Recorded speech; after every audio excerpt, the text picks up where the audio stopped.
You're a man that controls his own destiny, a man that is always in the pursuit of being better. You are in the right place. You are responsible. You are strong. You are a leader. You are a force for good. Gentlemen, you are the Alpha, and this is the Alpha Quorum. Welcome back to the Alpha Quorum Show. Brad Singletary here. I'm your host, the producer, and the founder of the Alpha Quorum. I'm so excited about what we're doing tonight. Listen, I know it's been a month or two since we released an episode, but this is a first for us on many levels. First of all, we have a huge panel here tonight from people who live here in Las Vegas all the way to other West Coast places. And on the other side of the world, we got the Thunder from Down Under. We'll introduce everyone here a little bit later, but our purpose tonight is to talk about the Alpha360, which was a first time kind of a wellness fitness challenge for men. The idea was to compete and to strengthen ourselves in many areas. Some of you are familiar with things like the 75 Hard, Andy Frisella, lots of different challenges out there, 30-day, 60-day, 90-day challenges. Many of those have to do with fitness or diet. And so we wanted this to be more of a 360-degree type of challenge that has to do with, mental health, emotional health, just wellness, awareness of yourself and your struggles and how to get through those things. We'll talk about those steps here a little bit later, but first I want to introduce my guests here. I'll just start with those on the top of my screen. Jeremy, introduce yourself. Give us a little bit of an introduction about yourself and why you wanted to do this. My name's Jeremy. I'm a father of two. Got a near 5-year-old and a near 6-month-old baby here. And I'm married to my wife. I'm an engineer at Intel. I'm a process engineer helping manufacture and develop the process of manufacturing chips for the company. I stay very busy with work. I stay very busy with family. So I wanted to do this challenge to kind of spend more time on myself, not just on my work and my family. What part of the world do you live in, Jeremy? I'm up in Oregon on the Northwest coast. Right on. And I'm just curious, what was your connection to the Alpha Quorum? Like, did someone invite you? You know someone else who's involved? Or how did you get connected with us in the first place? One of my primary hobbies is riding dirt bikes, riding adventure bikes. One of the dirt bikers. Okay. So there's a lot of guys coming over from the dirt bike groups, from the riding groups. So I know quite a few people who have joined the Alpha Quorum Facebook group. Well, it's good to finally have a face and a voice to so many of our fans and followers and friends on this Facebook page or dirt bikers. So thanks for representing them. You've done well in this challenge, Jeremy. We're going to hear more from you later about how you did. All right. How about you, Paul? My name is Paul Charette. I am a therapist, mental health, here in Las Vegas. I've been a therapist for 15 years. And in the last 2 years, I've also dipped my toes into life coaching as well. I joined the challenge at your invitation, Brad. We belong to a Facebook group together for therapists, and we've struck up a friendship, and you invited me into the group. And yeah, it was great. It was great to have that camaraderie and sort of fellowship to make some changes and better myself. So thanks for having me on this too. Paul, we've talked on the phone before about some different things, but first time I've seen you, and I've got to say, you're rocking that beard, man. I am just. Thank you. I appreciate that. It's a skill. It's a skill. It gets hidden with the pandemic, but All right, Jared, how about you, sir? Hey guys, great to be with you. I guess you could probably tell where I'm from. I'm from Australia. I guess I'm a proud Aussie. Father of 6 children, ranging from ages 21 through to 6. So between that and work and family life, I can be busy. I currently am in the earth moving industry at the moment, just trying something a bit different. I guess living out a childhood dream of when I used to play in the sandpit. Earth moving. He moves the whole earth. Yeah, that's correct. That's how I roll. What is it, like excavation type stuff, or what? All the above. So I don't just I have a number of tickets and I operate a lot of machines. So it was something that presented itself, and I just went from one machine to another, going, they're all the same. They all just look different, but they're all the same. So it was all a challenge, and I took a challenge. I like a challenge. And when I'm not doing stuff with the family, I'm doing stuff by myself. I like to go and chase pigs for a hobby, and I usually take my older boys with me as well. Yeah, I saw you posted a picture about that big hog you shot here. I didn't even know you could shoot guns in Australia. I didn't know you could do that. I guess hunters can do so, or we can. Yeah, we've got access to some big property about 3 hours from my place, and yeah, that's our recreational hobby.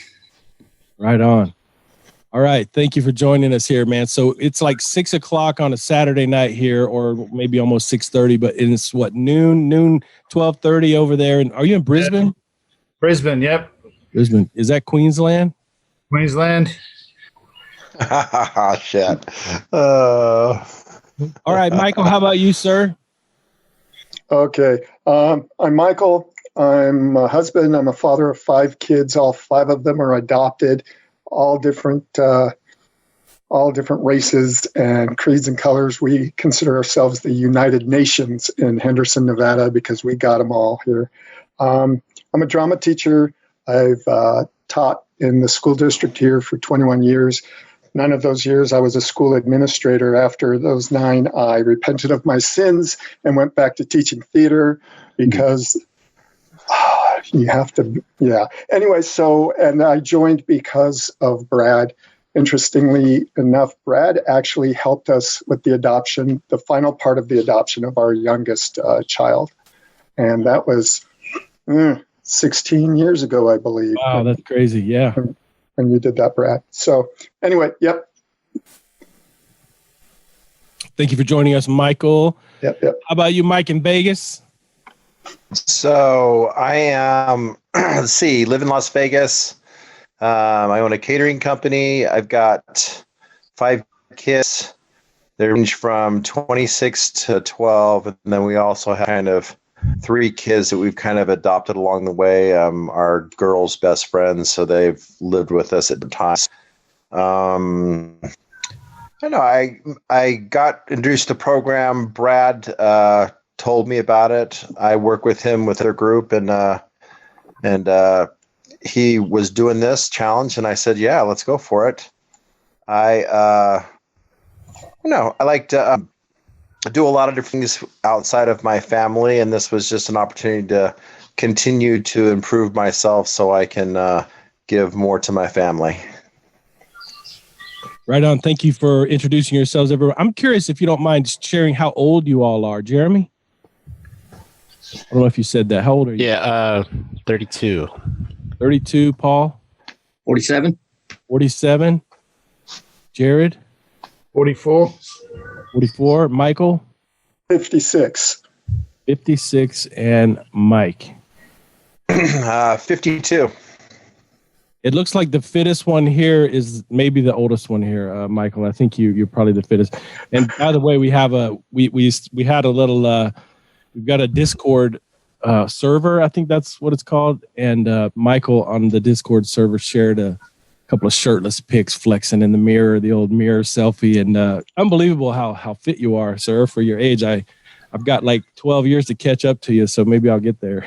Oh, I was young, foolish, and naive when I took those pictures. That was like 3 months ago. What are you talking about?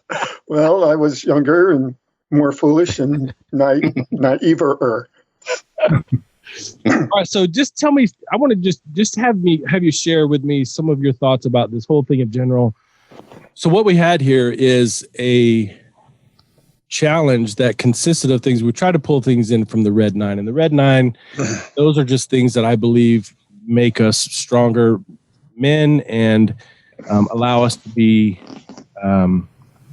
more just well-rounded and strengthen ourselves in different areas. So here are a few of the things. So we're talking about attitude, actions, and attributes. And In the attitude section, this has to do with reverence, responsibility, and resourcefulness. So the requirement was the requirements were to not complain and admit when you're wrong, read nonfiction at least 20 minutes a day, 30 words of written gratitude, meditation or vocal prayer, or some other kind of spiritual practice or some kind of a worship service. In the action category, we have engage in meaningful connection, serious household investment, track or record all the foods that you eat, drink only water or at least 1 gallon of water, strenuous physical activity, share your progress on social media. Under the attributes, we have discipline, discernment, and distinction. So abstain from an addictive habit, give service to an individual or organization, engage with a tribe for real talk, or process your emotions by journaling. What did you think of this list of requirements? Maybe this was too complicated, too long, too much to do. All of you did very well to track this stuff every single day for 60 days. So impressive. What did you think when you first saw this? So I'll start. I've shared this with friends before, but I usually tell people if you want to get something done, keep it simple and make a list. I do this in my personal life with little house projects on the vehicles, things like that. I make a list and I usually make it something I can get done in a day. And if I can knock out one thing in a day, every day for a week, my list will dwindle. It'll get smaller. Life gets more complicated when you let your list get too big and you're not keeping track of it. So when you have a list of things you can focus on every day to improve yourself, I think it makes it a lot easier.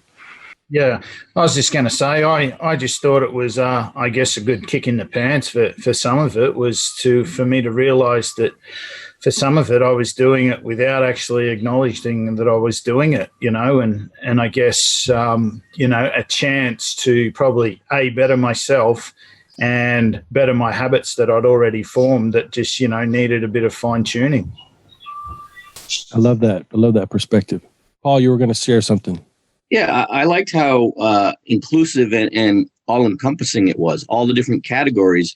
There was something in there that I think everybody could gravitate toward that they were good at, and something that they might need to strive for or work harder at. So I thought that was a good balance between working on something that your strength is in, and maybe something that need to maybe improve in your life. And the accountability piece, where whether it's just writing down your points every day or posting it, is also something that I find improves your likelihood that you're going to do those things, because you're not just accountable to yourself, you're actually accountable to other people. So I think that's a really key part for me as well, was being able to do that. So yeah, I wanted it to be flexible. So like on the 75 hard challenge, for example, they want you to work out twice a day for 45 minutes, 2 workouts a day, 2 45-minute workouts a day, and one of them have to be outside. That's difficult to do. I've actually started that challenge twice and didn't finish. And I wanted some damn credit. If I'm like hanging out with my family or hanging Christmas lights, I wanted to get some credit for that. So we tried to weight each thing. So a strenuous physical activity, for example, I think was worth 3 points. Writing some gratitude down in the journal, maybe that's 1 point. And so obviously some may be easier or more difficult than others. And I think if we look at those points, like Jared ended up being the grand prize winner there. And I think it's because of some of the key things that he hit. There were some things that you didn't do every day, but the ones that kind of had the most weight, that's what elevated your score. And I'm not going to talk about myself as a competitor. I'm on the list there somewhere. I'm not in the top 5. That's you guys here. So, all right, Michael and Mike, what are your thoughts on when you first kind of look at this? Some of those things I was already doing. I had just started working out, and so it was nice. It kept me honest. I had a trainer for a while, but my money ran out, so I had to do it on my own. And so what was really nice is that I knew that I was reporting to somebody, and so I reported to the group. And so there were some things I went, dang, I don't do that. But some things I did, and I figured, okay, I can do these things. Like I used to be a journal keeper. I stopped, so it was a great time for me to pick up that habit, and it was nice to do that. And talking about gratitude, just my silly little things that I was grateful for. You talked about the journal writing, and I put my gratitude and process journal together, and I really liked that because I found that I was happier once I recognized everything that I was grateful for, or just one thing I was grateful for a particular day, and that really helped. How about you, Mike? Overall impressions when you see the list of like requirements, all the things you've done. By the way, Mike did a challenge. We did the 75 hard together, and he actually won that challenge. Got an Alpha Corp T-shirt for that a while back, and it was from that first experience that we wanted to build some more, some different, I guess, dimensions to this thing. So, Mike, what did you think when you saw this?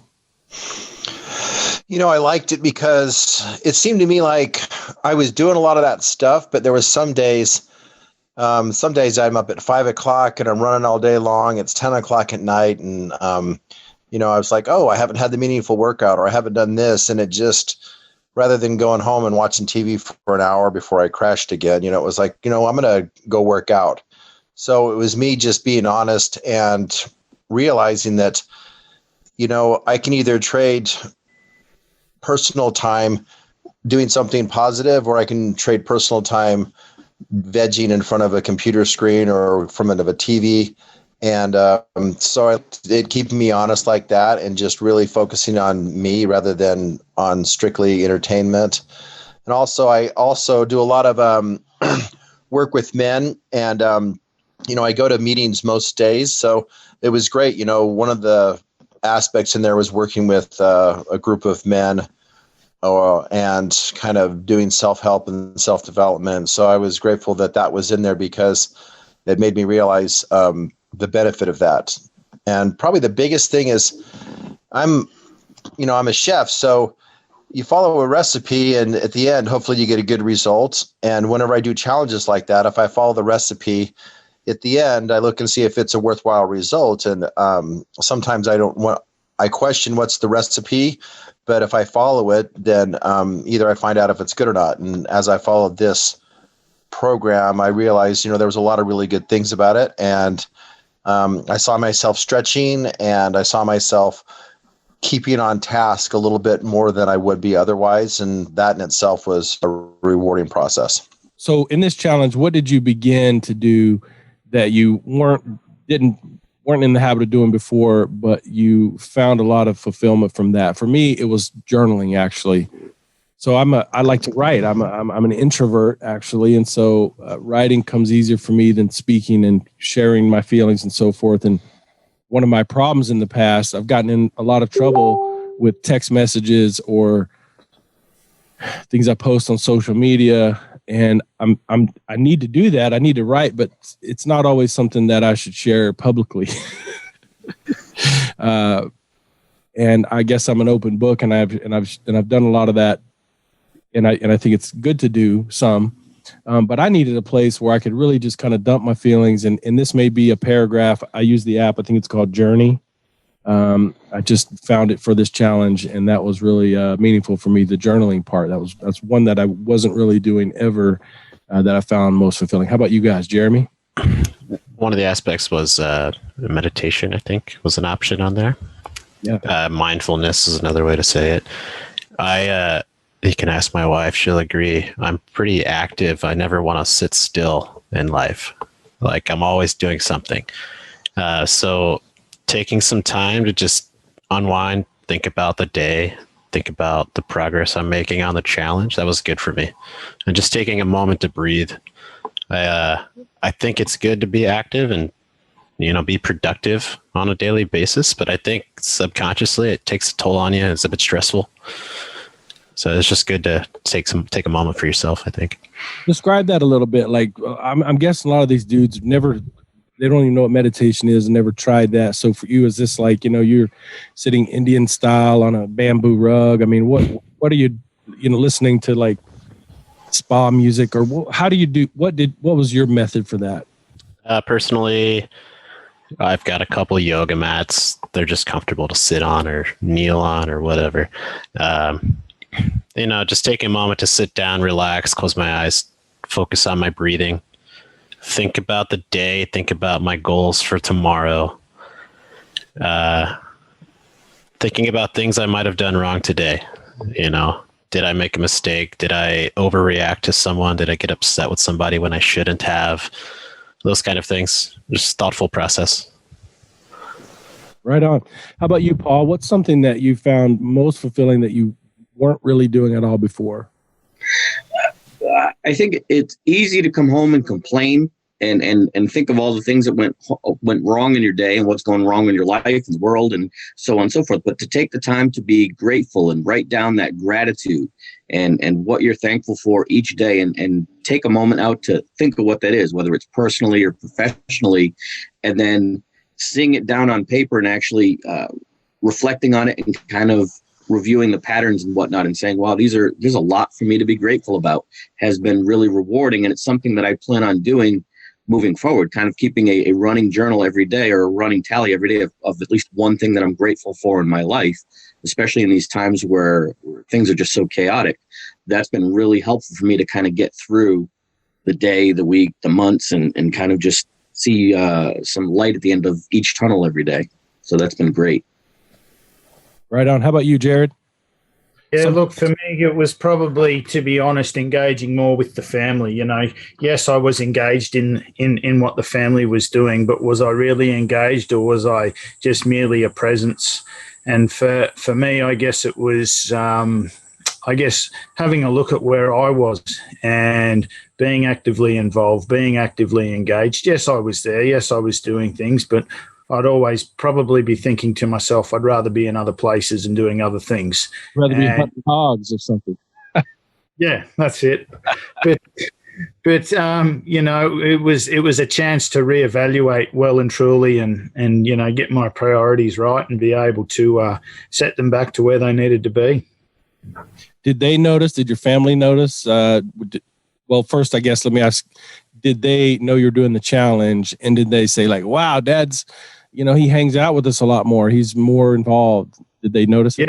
Yeah. Look, they did, and especially my wife, because I'd always come home from work and first thing I'd do is put my feet up and sit on the chair and I'd been at work all day, and my wife stays at home and she's a housewife and she's very good at what she does. But I guess I took that for granted, expecting her to do, I guess, labor my part of the load that I probably should have shared. And for me to physically realize and engage in that was just I guess for myself, a relief of where I was heading.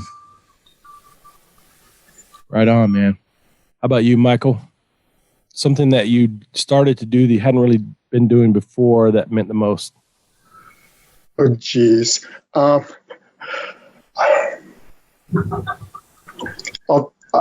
This isn't really going to answer the question. I'm a grumpy man, I really am. And so trying to, and I can be grumpy about anything. It doesn't matter. And so it was, it was,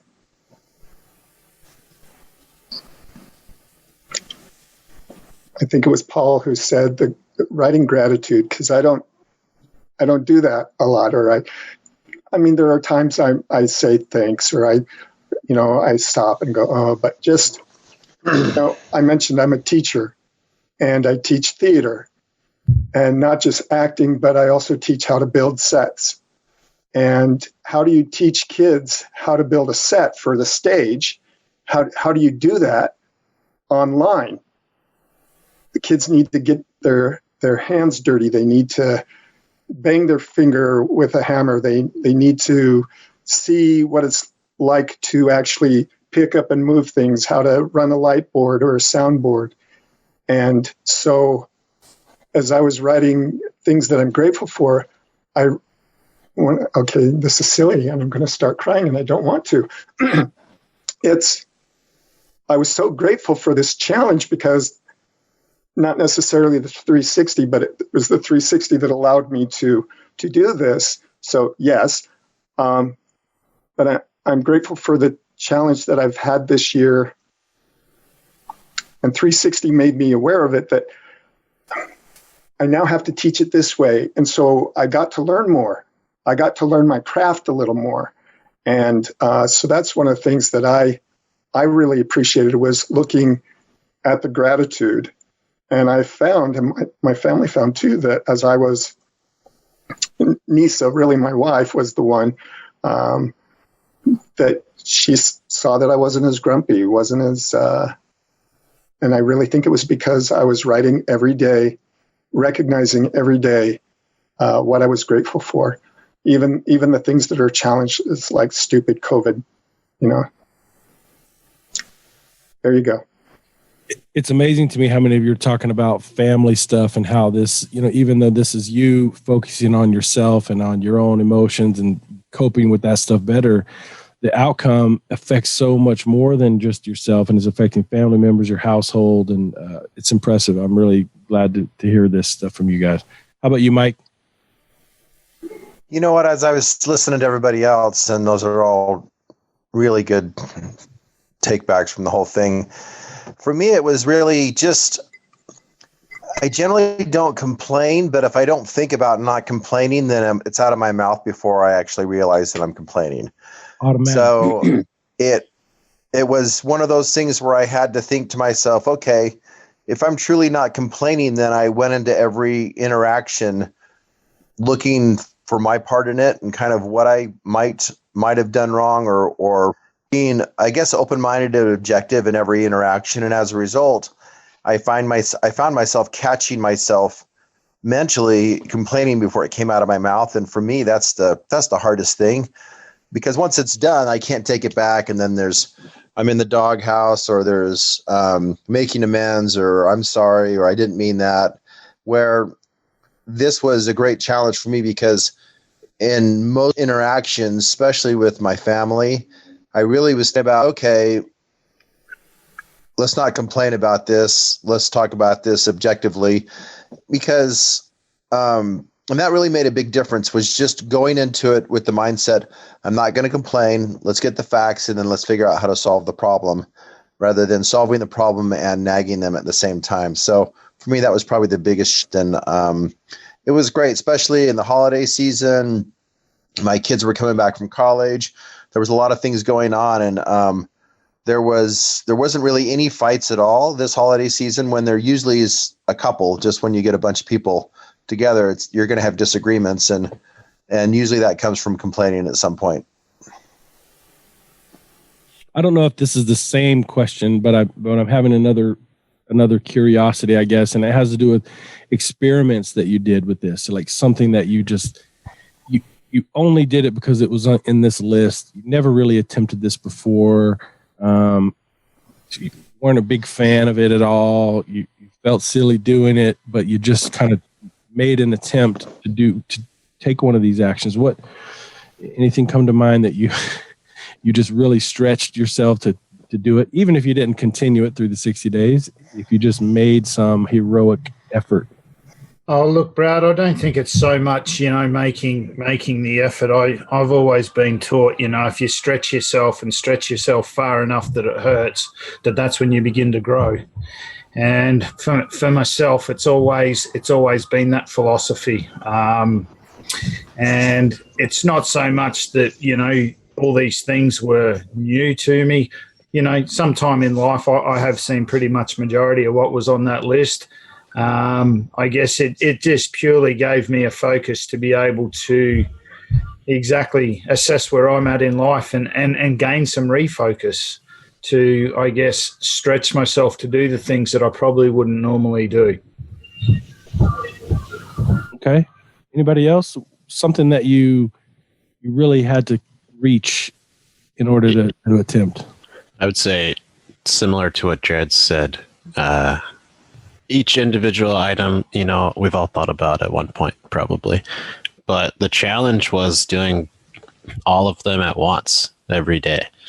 So what was very unique about this challenge is it wasn't just a fitness challenge. You're not just saying, hey, I'm going to work out every day for 30 minutes.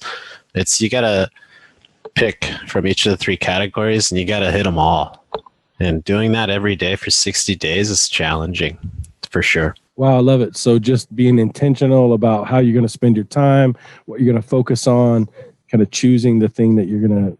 And being well-rounded, I guess is the best way to say it. Okay. How about you, Paul, Michael, Mike? Yeah, I think focusing on things deliberately and with purpose rather than kind of just maybe going through the motions with certain things, knowing that you're tracking things or you're accountable for them or you're reporting them rather than just kind of maybe doing some of those things, but packaging the whole thing together like other people have said. Not just 1 or 2 things here or there, but that whole package together. I think it's like the whole is equal then more to the sum of the parts. That sort of effect where you put it all together and it has a cumulative effect that you don't even recognize necessarily by just doing 1 of those things or 2 of those things. I think getting that benefit out of it that you didn't necessarily, or I didn't necessarily see coming, when you just look at the individual things versus the whole package, if that made any sense. Okay, appreciate that. I was thinking about the reading nonfiction. I mentioned before, I'm a teacher, but I'm a drama teacher, so we tell stories, we show stories. So I'm used to reading a lot of scripts or things pertaining towards high school level age kids. And so I started, because part of it was fitness, the challenge, and my wife, heaven forbid, is plant-based vegan, and Lord have mercy on us all. And she's been trying to get me to read one of these books, and one of the books is How Not to Die. And so I found out all sorts of ways how not to die of certain things, like I know heart and diabetes and all those other kind of fun things. And I learned some things. I didn't say, oh, honey, I'm going to be a vegan. Incidentally, just so you guys know, Oreo cookies are vegan. No animals are harmed in the making of an Oreo cookie. It makes me feel really happy for, I don't know, the vegan people, I guess, for them. But I learned some stuff and I go, oh, that's, and so I read a lot of health kind of related books, but I read my uncle's personal history. I found out that I actually had family that came over on the Mayflower. And and it wasn't my uncle who came over on the Mayflower, but he had his journals and stuff like that, but he also went into the family history. And so there was a family pride sense that kind of hit me. So that was, I don't know if that answered your question. Oh, yeah. You said my name, so it's like, oh, okay, I'm an actor. I'll take stage. So. How about you, Mike? What was the question? Something that you attempted that you hadn't really done much before? Well, I've been doing a lot of that stuff off and on, but I think that I was doing it sometimes grudgingly because I wanted the results. And I think somewhere in the challenge it switched from having to do something to getting to do something because I was trying to be a better person. So for me, the whole challenge was really about a total mental shift, positive, that, hey, you know what, I get to do these things. I'm in a place, with my family and in my career and a lot of it to where I can take the time to do these things. I'm invested deeply in my family, but I also have my own life outside of it to where I have activities that I do that aren't with the family. And there have been times in my life where, years would go by and I looked up and didn't realize I hadn't really done anything for me. It's just been running kids from one practice to one lesson, back and forth, and then trying to get a little work done, and then in the honey-do list, and then trying to get into bed and start the rat race all over again. So for me, it was just an opportunity to get to do all these things. So it was a kind of total mental shift of gratitude. I get to do these things, and grateful that I have the physical health I can do these things, and the wherewithal to be able to figure out how to multitask all those different things together. So really, it was just being grateful for the challenge, not looking at it as, wow, all right, I got to do this again. Oh, I got to do this, because I'm a competitive person and I want to be competitive. But it was more out of a sense of gratitude and an opportunity to do it rather than trying to win. It was more, hey, this is going to be good for me, so let's do this in a positive way.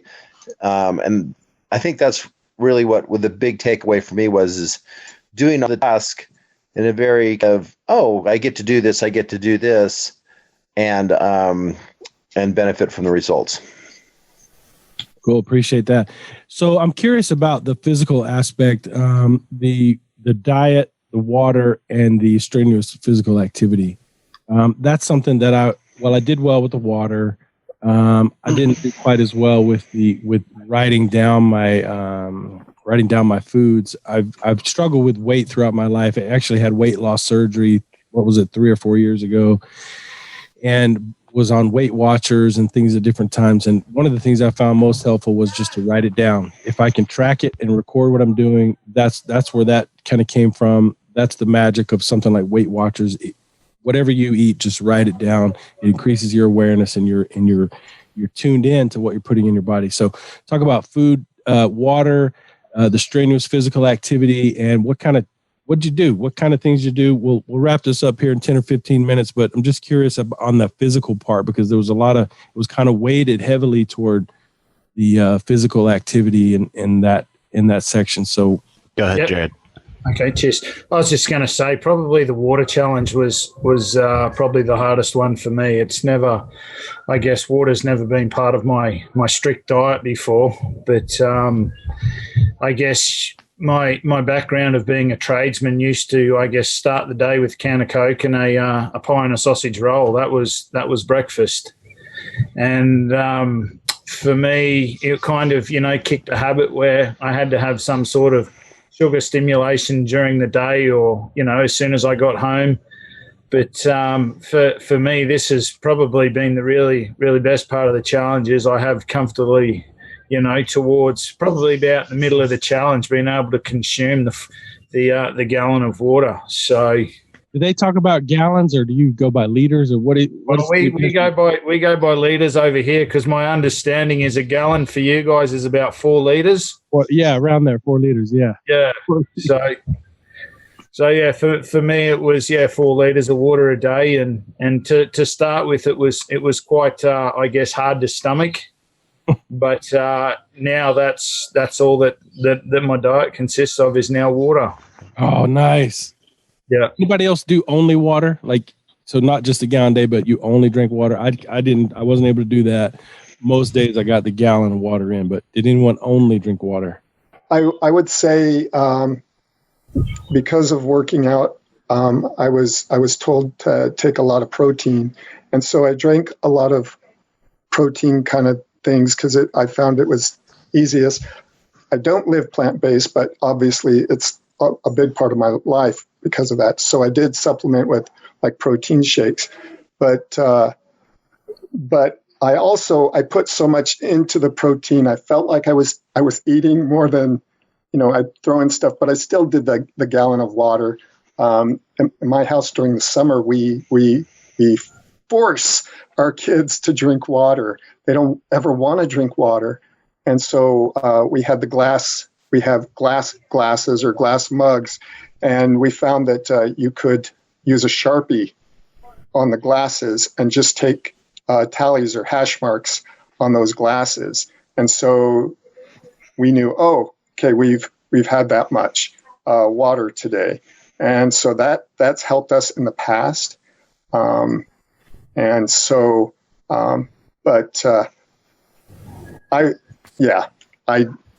I think I addressed that issue of the water. I did more than a gallon. We also, there was a phlebotomist that I spoke with, the vampires who take your blood for medical reasons or for donation reasons. And if you donate blood or platelets, that helps with the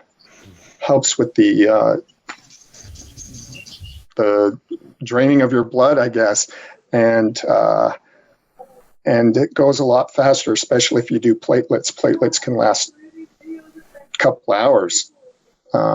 Donating those, so that was something that I really had to get mindset again to do that. Anyway. All right.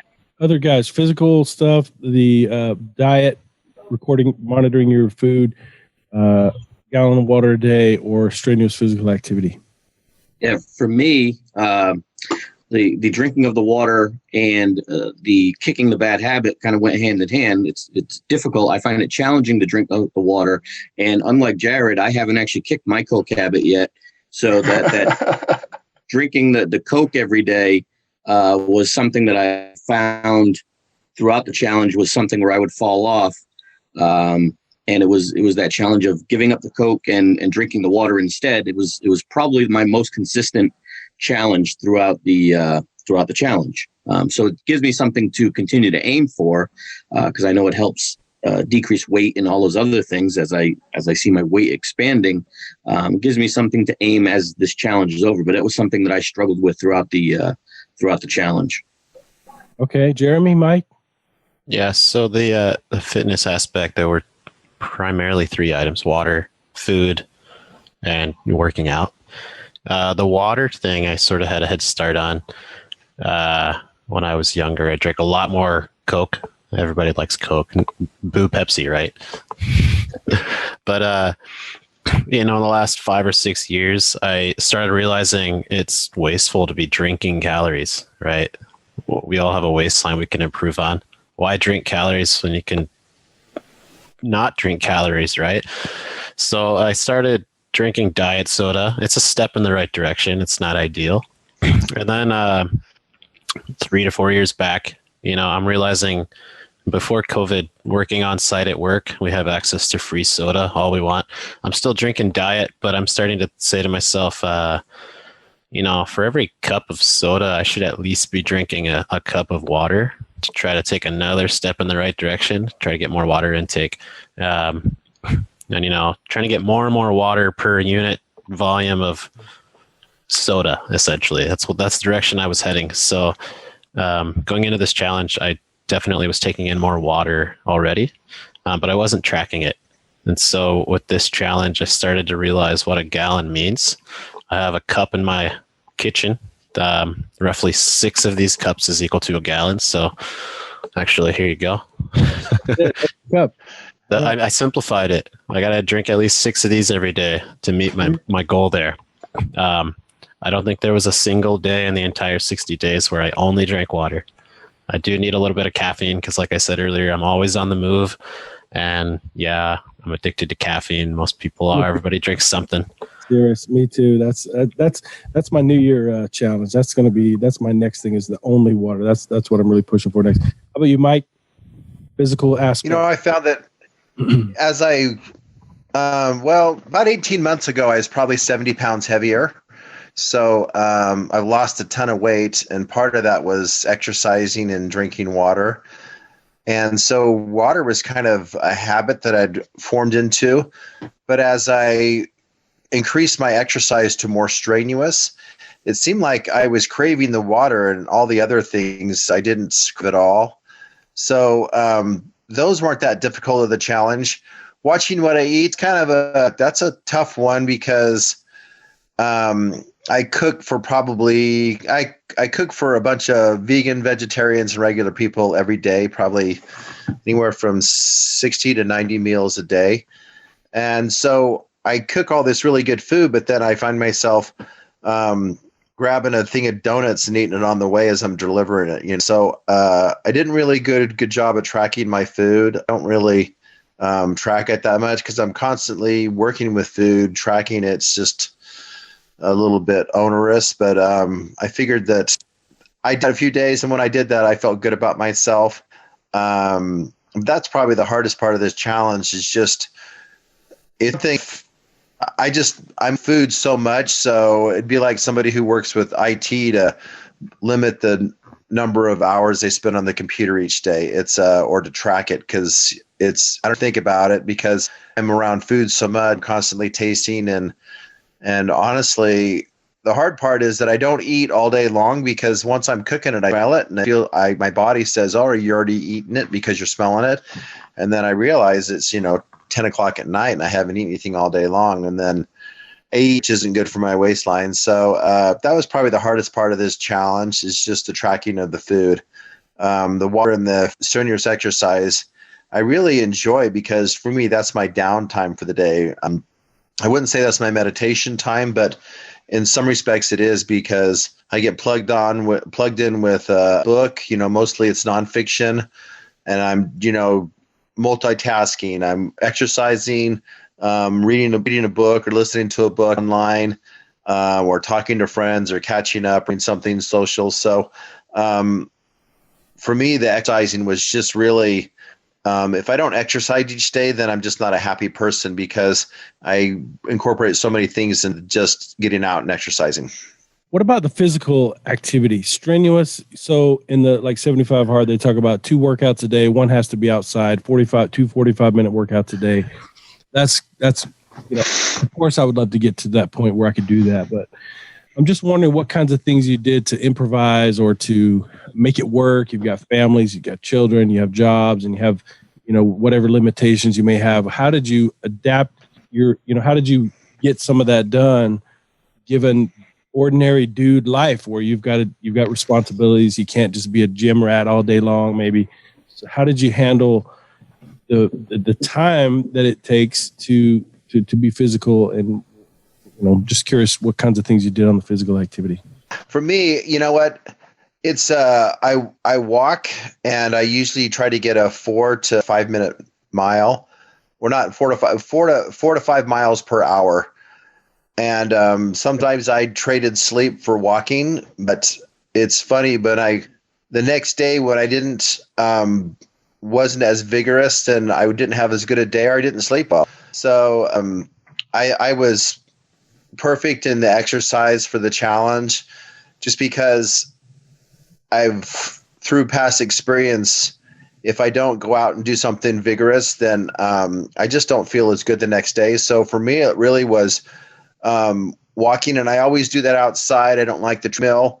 And I just think outside, the weather, the vitamins from the sun, or just the weather, it's just a great place for me to just get away. But it was just the vigorous exercise was, visually walking. I probably averaged anywhere from 10 to 15 miles a day, just with my normal activities, and then walking on top of that.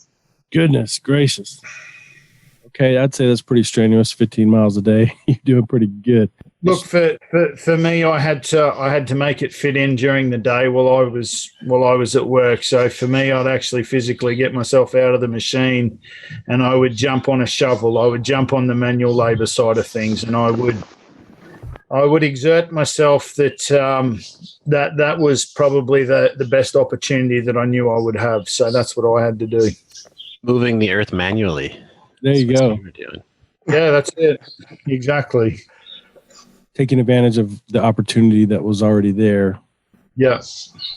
Physical. I did more push-ups in these 60 days than I've ever done before.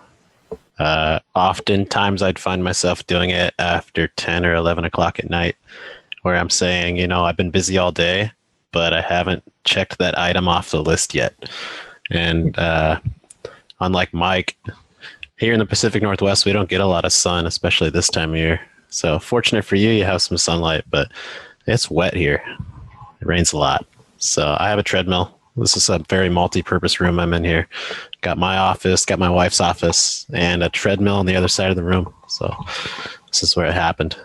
Push-ups and bicep curls, stretching, and hitting that treadmill, running and walking.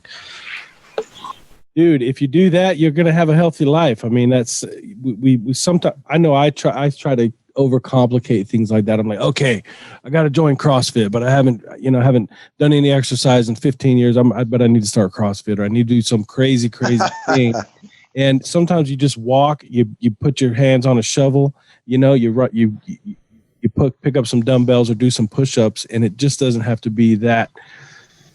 You don't have to overthink it. So it's all about mindset sometimes, Brad, I think, and I guess the sense of security we get ourselves into, do we really have to go to the gym, or can we just change our lifestyle and do things that are, right in front of us that need to be done? And I'm going to say, I don't sit down in my job when students are there, because I'm in the theater, I'm in the classroom, I'm on the stage, I'm in the shop behind. And so I'm constantly moving. And I'd probably,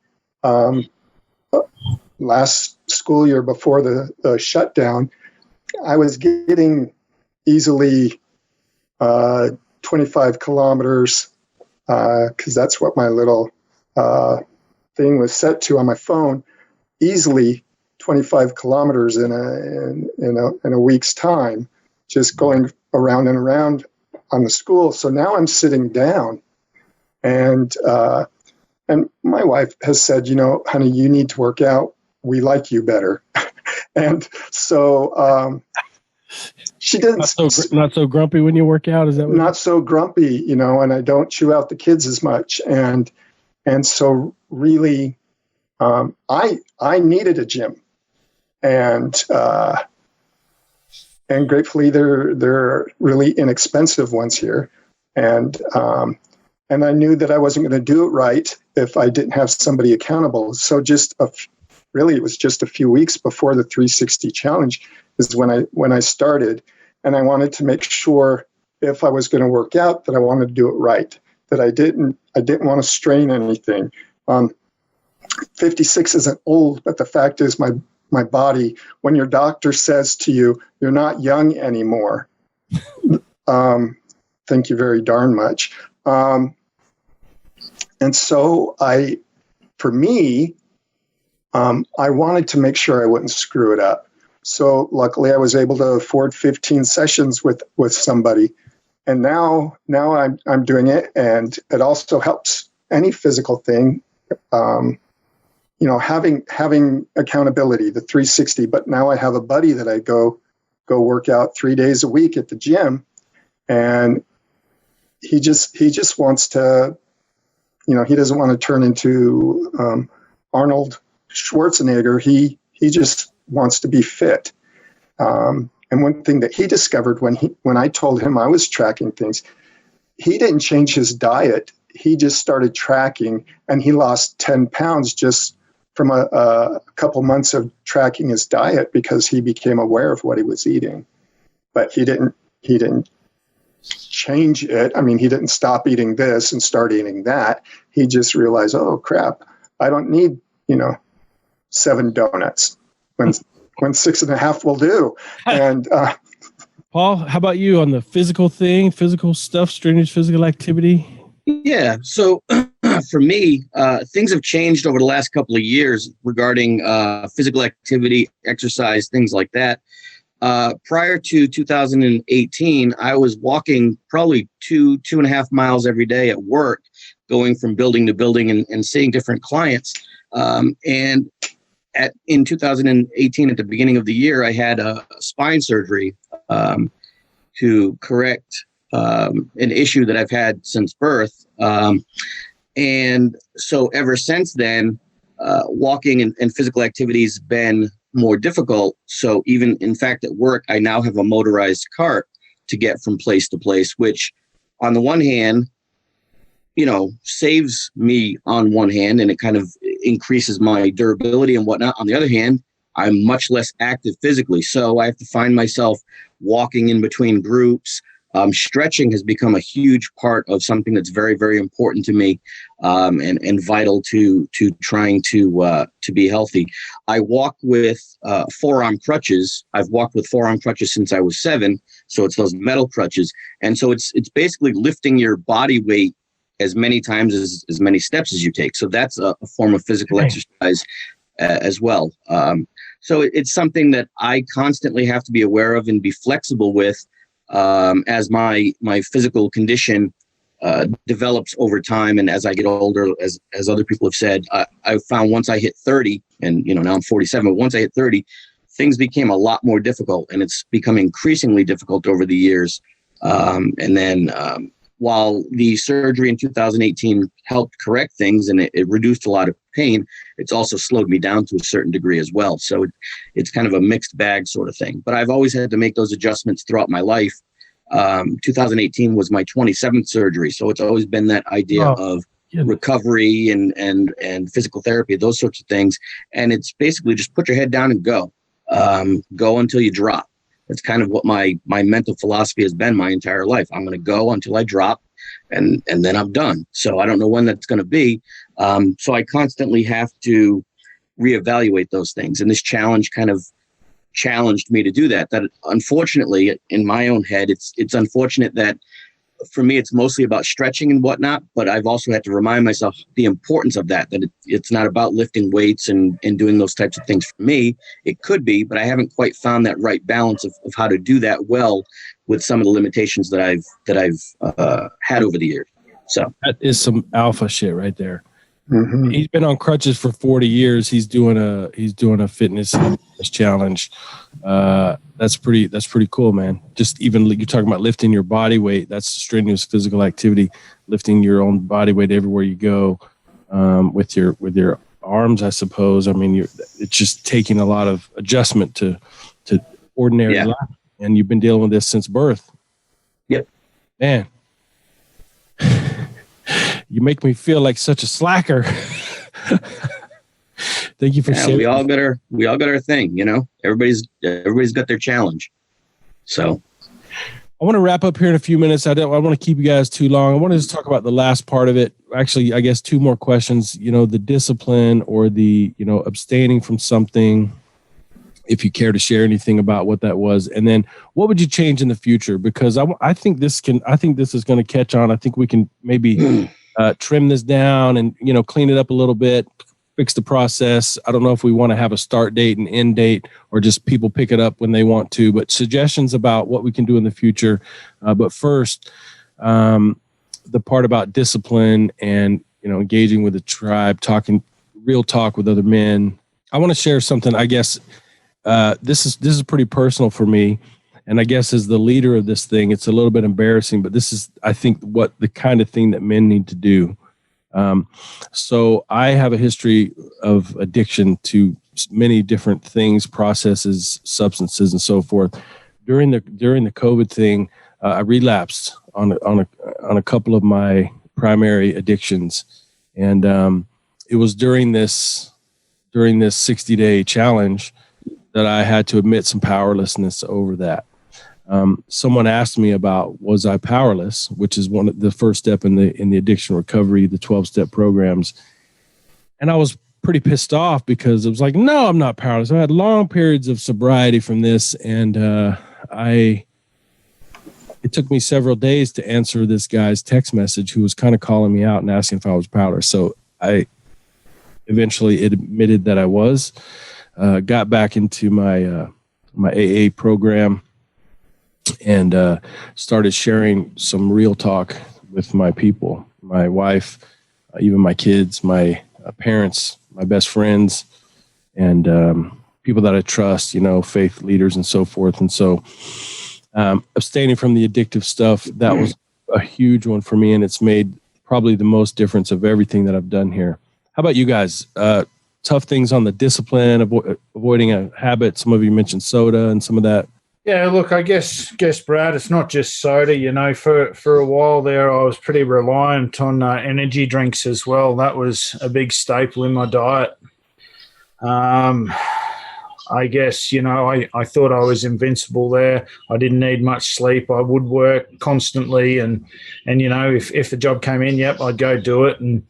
And for me, I guess I had support. My father is a biochemist, and I certainly didn't get any genes of that whatsoever. But for me, he'd always sit me down and he'd talk to me, and he'd pull me aside and he'd go, "Do you know what's really in this stuff that you're consuming?" And I went, "No, I don't. And you know what, Dad? I probably don't need to know what's in it." And in the end, I did listen to what my father had to say, because I guess he's been probably one of the most influential people on my life thus far. And 9 times out of 10, when your dad says that, it's going to do something, it will do something. And I actually had a friend of mine 2 years ago who couldn't kick the habit, and in the end, it ruined his heart, and it killed him. It killed him. He was consuming copious amounts of energy drinks every day, and in the end, he lost the battle to it, and his body gave in. So look, it is real. The struggles in life are real.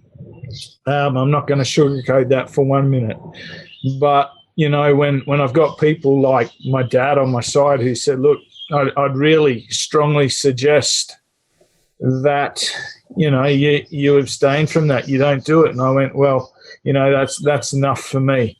And even more recently, I've been struggling myself too, weight wise.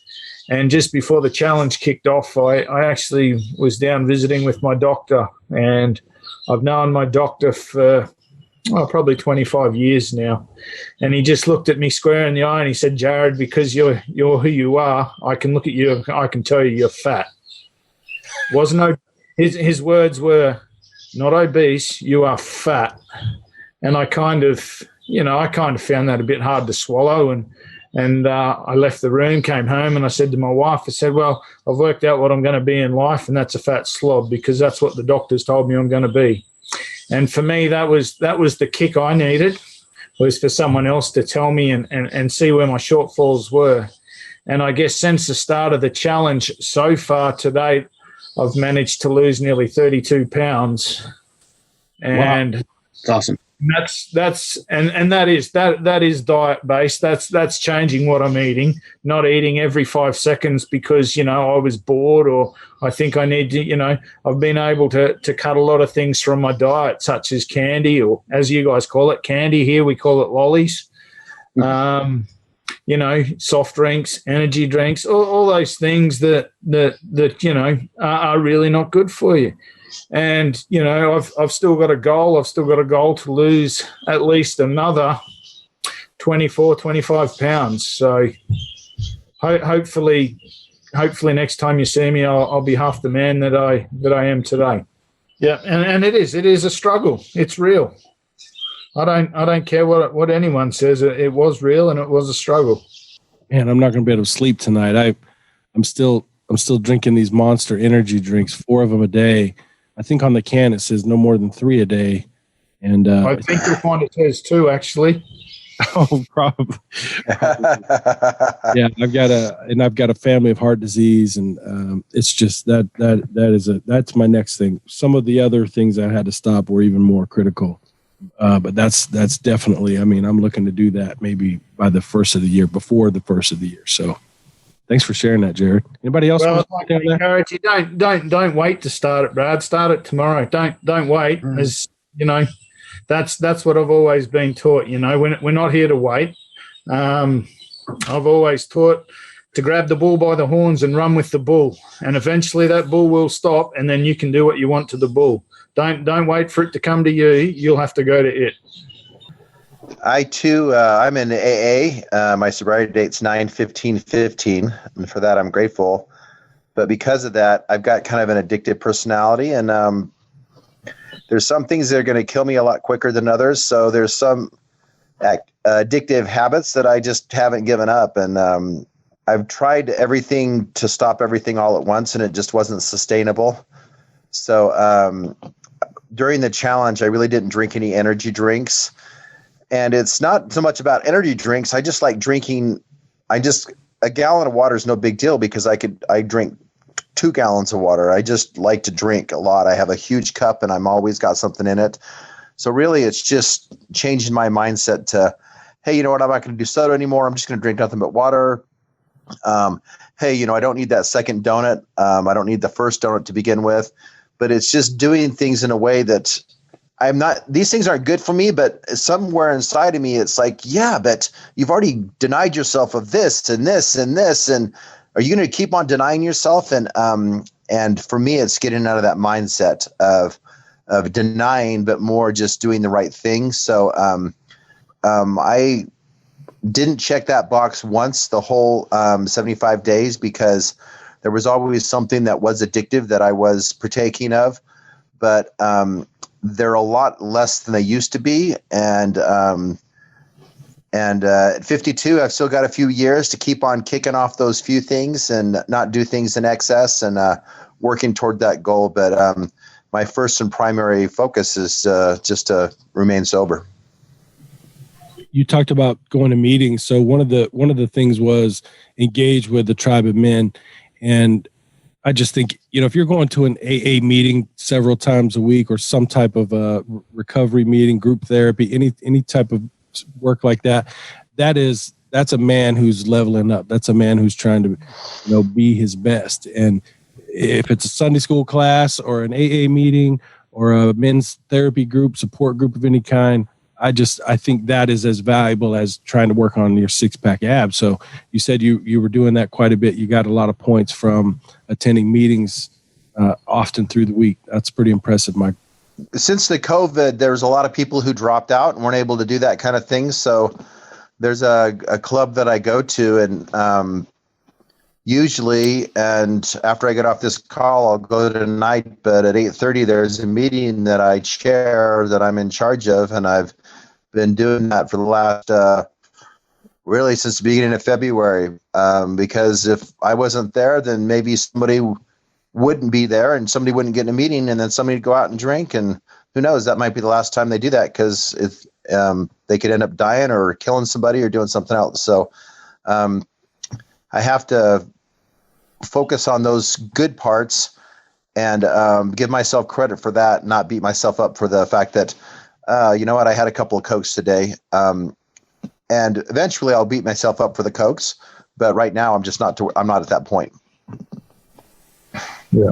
But look, Mike, I'll give you credit there, Mike, where credit's due, because, sometimes half the problem is you've got to own the problem before you can address it.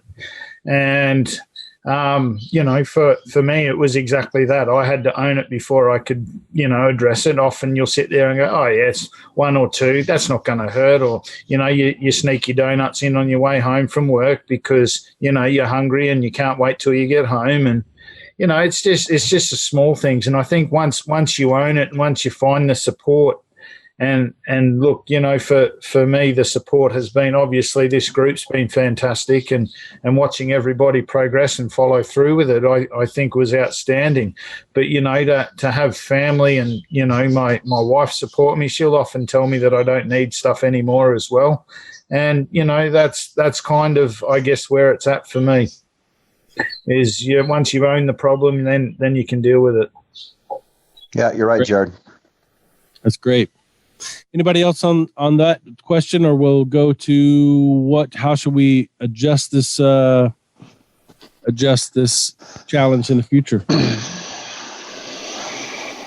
Look, I don't think there's too much to adjust, Brad. I think, as long as there's, I guess, portions to it where you can extend yourself, stretch yourself, that's where the growth comes from. Anything we should take completely out of there? One of the things was share on social media, and I think that was a little bit confusing for some. And part of that was another part of accountability. It's a way to get an easy point, but it was also about, hey, I'm doing this thing. I know Michael did that a few times. Like, hey, I'm in a challenge.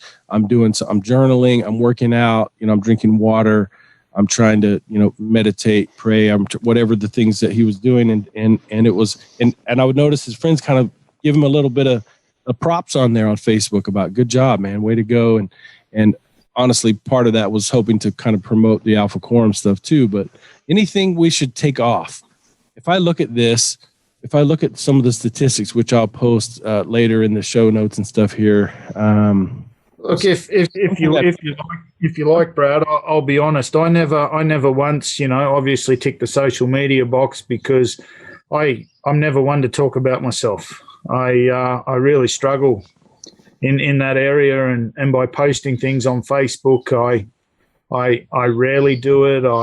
It's just, I guess, an avenue for me to keep in touch with what's going on outside of where I live. Yeah, and for me, that ended up being the one piece that ended up having a little bit of a negative twinge for me. I was posting consistently in our group, and I was sharing it with the guys in the Alpha forum, and I felt good about that, and I felt like everybody was really supportive and whatnot, and that was one of the reasons that I joined the group. And then based on a conversation that you and I had, Brad, about maybe sharing it outside of the group and on my Facebook page and what, it was something that I didn't feel like I really wanted to do. I didn't really want to promote or self-promote. Kind of like Jared said, I'm not one to kind of put myself out there like that, but I felt like this group that we're in is sort of like a brotherhood, and we're all sort of on this struggle together. So I felt good about sharing it with you guys, but then to put it on my page, it felt a little bit, I don't know, it felt a little awkward or disingenuous. So about halfway through the challenge, I stopped giving myself that point because I stopped sharing that stuff. So it wasn't anything wrong. It was just how it made me feel, and I didn't feel comfortable doing that. And maybe I wasn't getting the intent of it.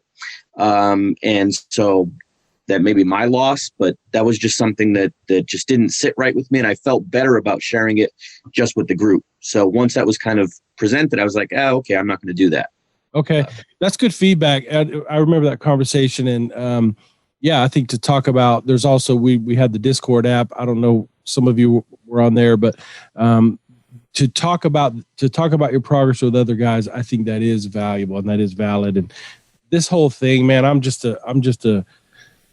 white trash with a master's degree. I'm just trying to figure out how this stuff works. I've never done a podcast, never done a men's group, never done any of this stuff. And so if I've been clumsy with that, I apologize with anything. I'm trying to figure out the right way to do all this stuff. So that's good feedback. That's why I'm asking for it. Yeah, look, I don't think it's so much feedback, Brad. It's just, I guess what one person is comfortable with. Yeah. You yourself might be comfortable in doing that. I myself am not personally comfortable, so therefore I won't do it. It was nothing. There was no offense taken by that at all. It was just, there was nothing personal in it. It was just something I personally chose not to do. Yeah. Okay. Yeah, it's such a subjective thing. I actually have the statistics pulled up. 107 yeses on shared progress on social media, 510 no's. So clearly most participants weren't doing that. But the irony is, if this challenge wasn't being shared on social media, I wouldn't have been part of it. And that's how I found it, right? Oh, so it definitely has value. And I actually ticked no a lot. I on the Alpha Quorum, and I talked to Brad about this, and he finds it interesting, and I say this. But to me, I see, I was raised by a single mom, and I have warped perspective of what it means to be a man. In that, I don't do dirt bikes, and I appreciate people who do. Scares the hell out of me. I know how to bake a pie. I know how to sew on a button. That's what my mom taught me how to do.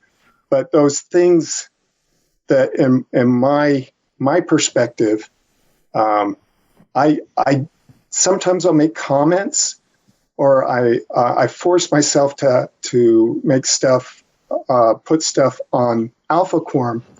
But I know that my friends know me as a drama geek, as a guy who doesn't have a lot of calluses on my hands, and so my friends know me that, and so know me by that. So on my personal account, but I also had a problem with it. But then I just had to. As an actor, you're constantly judged. And I can put myself out there on the stage and show people things, but what you're showing people, they tend to buy what you what you show when you're on the stage. And so that's what Facebook is. It's a stage. And but I also knew that with my friends, unlike the people that I don't really know on the Alpha Quorum Facebook page, my friends would say, "Hey, Michael, that's cool," because they know I don't do those things typically. And but I had a hard time, and I spoke with Brad about this a few times. I didn't want it to be a pissing contest. That was my concern about it, about the challenge. It would become a pissing contest. And but then, like Brad said early in the show, I did my nudie pics, and but I worked hard for that, and I still haven't gone to where I want to be, but I'm a lot farther, and I appreciate that. And but yeah, I agree with making posts and stuff, but Brad talked to me about becoming vulnerable, and I think that that's part of it, is making yourself vulnerable, being naked to the world, physically, metaphorically, virtually, all those other iddies out there. And so when Brad said that this is showing that you can be vulnerable, that's one of the reasons why I did, why I think others did too, is, you got to suck it up, especially somebody who's already thinking, okay, I'm not a manly man. And whatever that means, it was uncomfortable, but it was a good thing for me, for Michael. It was a good thing for me to do. It's good feedback, man. I'd love to see. You know what? Yeah, the only thing that to me is that a website, my Instagram, all my social media stuff other than the Discord is all based on my business. So I typically don't mix business and my personal life.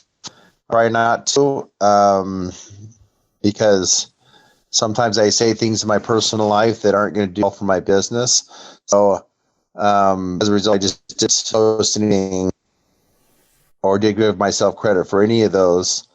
I didn't even think about Discord. I mean, I probably was on there at least, probably 20 times, and I guess I make myself think, but I didn't really think about it that way. How we can more Facebook, Instagram, all the other different media things that I do to promote my business and myself through through the social media. There may be a couple of tweaks, and I'll be open to any suggestions that you have, any of you listeners or any of you competitors here, you winners, you alphas. Listen, about 25 people, I think, signed up for this challenge. Our first winner here, Jared Brown from Brisbane, Australia. Second place, Michael from right here in Las Vegas. Third place, Mike in Vegas. And then I have to look, I can't remember which was next. I think Jeremy was next. And then Paul, I can't remember the numbers exactly. And I can't, because I'm recording this Zoom call, I can't go to my other screen to see what those were. But top 5 dudes right here. We're talking about reporting pretty much every single day or catching it up the next day. I know Michael was, I could tell he was really invested in this because I had to delete, there was 60 days. I got about 100 scores from him, which means he kind of wanted to go back and tweak it and change it. And it was like, maybe he initially admitted when he was wrong or didn't complain. And then maybe later in the day he complained. And so he went to change it. And so we had to go back and do a little cleanup there, but just appreciate your effort in this. Just by doing it, you become a better man. You become better for your family, your community, and whatever it is that you're doing, you're a stronger dude because of this. You're also building something. This is the first video. Hopefully this will be on YouTube, because this is the first time we've really ever done a video podcast out of, 70 episodes or wherever we are over 2 years' time. First one video, first one with an international guest. First time this is a competition. By the way, I've got these hats. Some of you gave me your sizes and I got your addresses and everything. I'm going to send these to you. I got something a little bit special there for you. Jared, Michael, and Mike as being in the top 3 in addition to the hat. So anyway, I appreciate your involvement, for being engaged, for trying to live this in your personal life. Hope to be friends with all of you and learn more from you. Appreciate what you've done for this whole thing, and hope you guys have a great holiday season and a good new year. And I'm guessing this is not the end of our conversation, and we're going to continue to be friends and help each other level up. So thank you for being here, you guys. Have a great night. Thank you, Brad. Thanks, Brad. Thank you, Brad. See you later. Thanks, guys. Thanks, boys. I appreciate the challenge. Excellent. Nice Have a meeting you guys steak and too. kidney pie for me, okay, Jared? Steak and kidney? No way. Steak and mushrooms.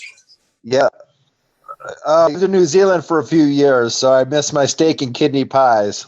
Yeah, no, kidneys are for the animals, I'm afraid.